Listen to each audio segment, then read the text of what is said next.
So hello everyone. Today I am going to explain about Vata dosha in Kriya Sharir, paper 1. So this is Vata dosha and ये जो topic है वो MCQ, SAQ and also in LAQ में भी पूछा जा सकता है. ये IMP क्वेश्चन है, so prepare accordingly. सो वात दोषा में कौन कौन से टॉपिक सब टॉपिक है तो निरुक्ति, उसके सिनोनिम्स, कंपोजिशन ऑफ वात, उसकी properties, common sites of vata, types of vata, normal function of vata and aggravated and alleviated function of vata. Okay? की निरुक्ति क्या है तो तत्र वा गति गंधयोर इति धातु. ओके, वा word is concerned with movement, गति मीन्स मूवमेंट एंड गंधन मीन्स इंथुजियाज्म. जो हमेशा इंथुसियास्टिक रहते हैं वो वात की निरुक्ति है. और उसके सिनोनिम्स क्या है तो मारुत, चल, अनिल, समीरन एंड पवन. उसके कंपोजिशन की बात करें तो ऑलमोस्ट सब महाभूत होते हैं, पर जो प्रिडोमिनेंट होता है उसमें कौन सा है, वायु एंड आकाश महाभूत. ओके, उसके प्रॉपर्टीज ऑफ वात दोष तो तत्र रुक्षो लघु शीत खर सूक्ष्म चलो अनिल. तो उसको रुक्ष क्यों बोला है क्योंकि जो नॉर्मल एक्टिविटी हमारी बॉडी की होती है जैसे कि respiration, movement of the limbs, इसमें जो बॉडी होती है उसको कांस्टेंट ऑयलीनेस की सप्लाई की ज़रूरत होती है. जो हमको ऑयलीनेस प्रोवाइड नहीं होता है तो बॉडी ड्राई बन जाती है जिसकी वजह से वात इंक्रीज होता है. So here ruksha is the quality of वात.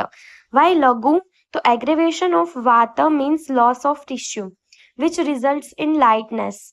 क्योंकि जब हम ज़्यादा मोबिलिटी होती है, फास्टिंग ज़्यादा होती है, एक्सरसाइज ज़्यादा होती है, तब बॉडी लाइट फील होती है, तब बॉडी में इंक्रीज हो जाते हैं, लाइटनेस इंक्रीज हो जाती है, जिसकी वजह से लघु भी वात दोष की प्रॉपर्टी है. वाई शीत, शीत मीन्स कूल. जो वात क्वालिटी के पर्सन होते हैं वो कूल नेचर के होते हैं, उसकी बॉडी शीत होती है. खर तो रफनेस, जो स्क्रैपिंग हम करते हैं which is done by rough quality which is also the property of वात दोष. सूक्ष्म which is subtle. It is well known fact that during fasting when the person does not get proper food his activity get reduced.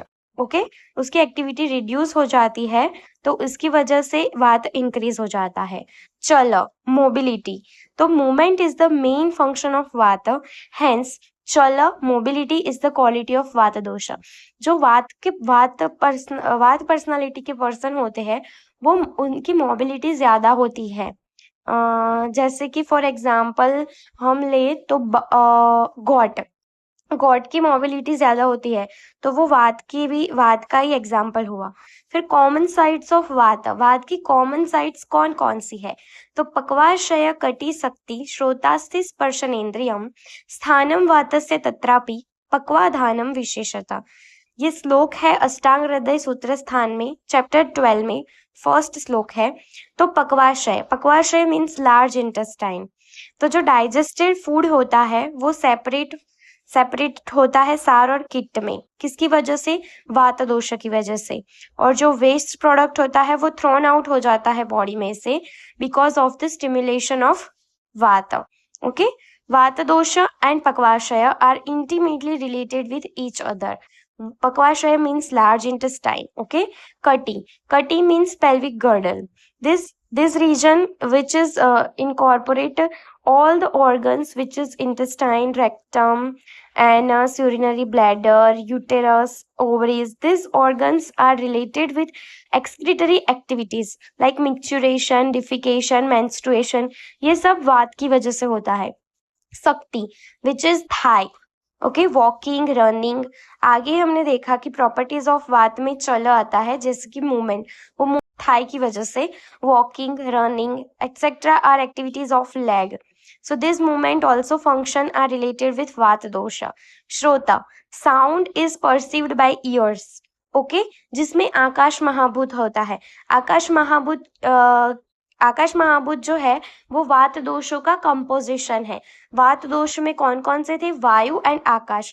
जो आकाश है वो स्त्रोत में आता है, इसकी वजह से ये श्रोता भी लोकेशन में इंक्लूड किया गया है. Asthi which is bone, bones and vata dosha which are special relation. Okay, आश्रय आश्रय संबंध में आप जानेंगे कि वात दोषा और अस्थि का क्या रिलेशन है, और ये भी बहुत इंपॉर्टेंट लोकेशन है अस्थि वात दोष का। स्पर्शन इंद्रिय, तो sense organ of the touch. जो स्किन है वो परसीव होती है different types of touch sensation like cold, hot, soft, hard etcetera. तो touch is also the property of vata dosha and this is also in vayu mahabhuta, क्योंकि स्पर्श होता है वो वायु से होता है। सो स्पर्शन इंद्रिया भी स्पेशल लोकेशन में इंक्लूड किया गया है। अभी आगे देखें तो टाइप्स ऑफ वात। तो टाइप्स ऑफ वात में कौन कौन से हैं? प्राण, उदान, व्यान, समान and upon. This is 5 types of वात। तो प्राणवायु, तो प्राणोत्तर मूर्धग, उर कंठ चरो, बुद्धि हृदय इंद्रिय चित्त दृक, स्टीवन क्षवतु उद्गाराणि, श्वास अन्न प्रवेशकृत। तो उसका लोकेशन क्या है? हेड। मूविंग प्लेस, वो कहाँ कहाँ मूव होता है? उर and kantha. Ura means chest and kantha means throat. उसके फंक्शन क्या है? तो बुद्धि हृदय इंद्रिय चित्त दृक, तो maintenance of intellect, sense organs and mind. स्टीवन क्षवतु, sthivana means splitting, kshavathu means sneezing, udgarani means belching. श्वास अन्न प्रवेश कृत, इंस्पिरेशन में भी, एक्सपिरेशन में भी, and swallowing of food, food को गलने में भी। ओके, उदान वायु, उरस्थानम उदानस्य नासनाभिगलाश्चरेत, वाक प्रवृत्ति प्रयत्नो, ऊर्जा बल वर्ण स्मृति क्रिया। तो लोकेशन ऑफ मेन साइड क्या है? Chest. Ura means chest. Okay, moving place, कहाँ कहाँ मूव करता है? नासा, नाभि, गलाश्चरित, nose, umbilicus and throat. Okay, उसके फंक्शन क्या है? प्रोड्यूसिंग स्पीच, वाक प्रवृत्ति, प्रवृत्ति मीन्स फिजिकल एक्टिविटी, प्रयत्न, ऊर्जा, स्ट्रेंथ, बल वर्ण, strength, colour and memory. This is the function of उदान वायु। व्यान वायु, थर्ड इज व्यान वायु। व्यानो हृदि स्थित कृत्स्न देहचारी महाजव, गत्य अपक्षेपणो उत्क्षेप, निमेष उन्मेषणादिका, प्रायः सर्वक्रियास्तस्मिन् प्रतिबद्धा शरीरिणाम। उसका लोकेशन क्या है? हार्ट। मूविंग प्लेस, कहाँ मूव करता है? कृत्स्न देहचारी महा, moves all over the body with great speed. Okay, ये ऑल ओवर द बॉडी में घूमता रहता है व्यान वायु। मेन लोकेशन क्या है? हार्ट। उसके फंक्शन क्या है? गत्य, अपक्षेपणों, उत्क्षेप, मूवमेंट्स, कैसे? Upward movement, downward movement.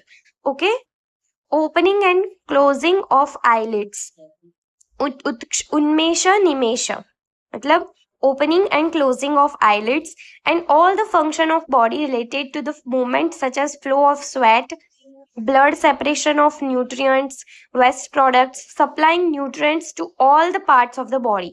जो भी एक्टिविटी है जो मूवमेंट करती है वो सब व्यान वायु में आ जाती है। फिर है समान वायु।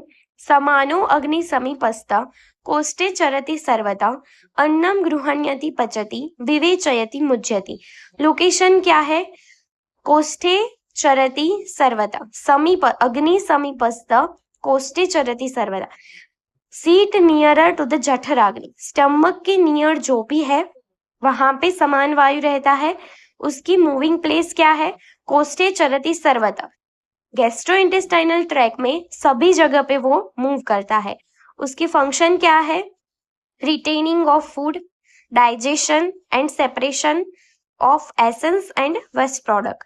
जो हमने फूड खाया होता है उसको डाइजेस्ट करता है और उसको सार भाग और किट भाग में डिवाइड करता है। जो सार भाग होता है वो अपनी बॉडी के लिए अच्छा रहता है, और जो किट भाग होता है उसको हम वेस्ट प्रोडक्ट कहते हैं, जो हमारे बॉडी में से बाहर निकलता है। वो किसकी वजह से, वो हम आगे जाके देखेंगे। किसमें? अपानवात में। अपानो अपानगः, श्रोणी बस्ति मेद्र उरु गोचरः, शुक्र आर्तव शक्रुन्मूत्र, गर्भ निष्क्रमण क्रिय। लोकेशन क्या है? रेक्टम। रेक्टम में उसका लोकेशन रहता है। मूविंग प्लेस, कहाँ कहाँ मूव करता है? Pelvis, urinary bladder, penis, groin etcetera. और उसका फंक्शन क्या है? एलिमिनेशन ऑफ सेमन, शुक्र का एलिमिनेशन, आर्तव मेंस्ट्रुअल फ्लूइड का एलिमिनेशन, शक्रुन्मूत्र, शक्रुन्मूत्र फीसिस, यूरिन, फीटस, जो गर्भ निष्क्रमण क्रिया है वो फीटस, जो आधे अधूरे महीने में या मंथ पूरे होने से पहले अगर बेबी डेड हो जाए तो उसको बोलते हैं फीटस का निष्क्रमण क्रिया। ओके, आगे जाके देखेंगे तो फंक्शन ऑफ वात, तो तम चल उत्साहो उच्छ्वास निश्वास चेष्टा वेग प्रवर्तने सम्यक गत्या च धातूनाम अक्षराणाम पाटवेन च। तो फंक्शन ऑफ नॉर्मल धातु क्या है? Maintenance of body with enthusiasm, उत्साह, उच्छ्वास निश्वास, इंस्पिरेशन एक्सपिरेशन, चेष्टा, movement of various parts, maintenance of dhatu, सम्यक गत्या च धातुना। Okay, expulsion of natural urges and keenness of the sense organs, जो सेंस परसेप्शन होते हैं उसकी कीननेस भी वात दोष का फंक्शन है। ये एमसीक्यू में पूछा जा सकता है। Are the normal function of vata. अब फंक्शन ऑफ एग्रीवेटेड वात, जब वात बढ़ जाता है तो क्या करता है?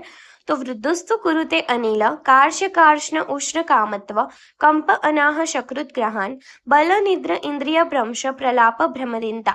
एग्रीवेटेड वात कॉजेज इमेसिएशन, कार्श्य करता है इमिसिएशन, जो हमारी बॉडी को वीक बना देता है। कार्ष्ण, ब्लैकिश डिस्कलरेशन हो जाता है। उष्ण कामत्व मतलब desire towards hot substance, aggravated vata बढ़ जाता है तो हॉट सब्सटेंस से हम डिजायर हो जाते हैं, जो कि वात की प्रॉपर्टी क्या है? शीत। पर अगर वो एग्रीवेट हो जाता है तो वो उष्ण की तरफ आकर्षित होता है। कंप, ट्रिमर होता है। Ana, abdominal distension. शकृत ग्रहण, कॉन्स्टिपेशन होता है। बल निद्र इंद्रिय भ्रंश, decrease strength of the body and sense organs. फिर इंसोम्निया, नींद कम आती है। वो जो वात प्रकृति का पर्सन होता है जिसकी वात बढ़ गई होती है वो प्रलाप करता है, मतलब कुछ भी बिन बात का बोल बोल करता है वो। और भ्रमदीनता, भ्रम मीन्स डिजीनेस हो जाता है और नर्वसनेस हो जाता है। अगर वात का क्षय हो जाता है तो क्या होता है? तो लिंगम क्षीणे अनिलिंगस्य सादो अल्पम भाषित हितम संज्ञा मोहस्थता श्लेष्म वृद्धयुत कामय संभवः। ओके, डिक्रीज्ड वात causes weakness in the body parts, क्षीण हो जाती है बॉडी। फिर सादो अल्पम भाषित हितम, उसकी स्पीच भी कम हो जाती है। जैसे एग्रीवेटेड वात में ज्यादा बोलते हैं, इसमें स्पीच कम हो जाती है और उसकी फिजिकल एक्टिविटी भी कम हो जाती है। संज्ञा मोहस्थता मतलब लॉस ऑफ कॉन्शियसनेस, कॉन्शियसनेस नहीं रहता है। And also the symptoms of increased kapha, श्लेष्म वृद्धयुत कामय संभवः, जो कफ का इंक्रीज होने के सिम्टम्स है वो वात डिक्रीज होता है तब होते हैं। ओके।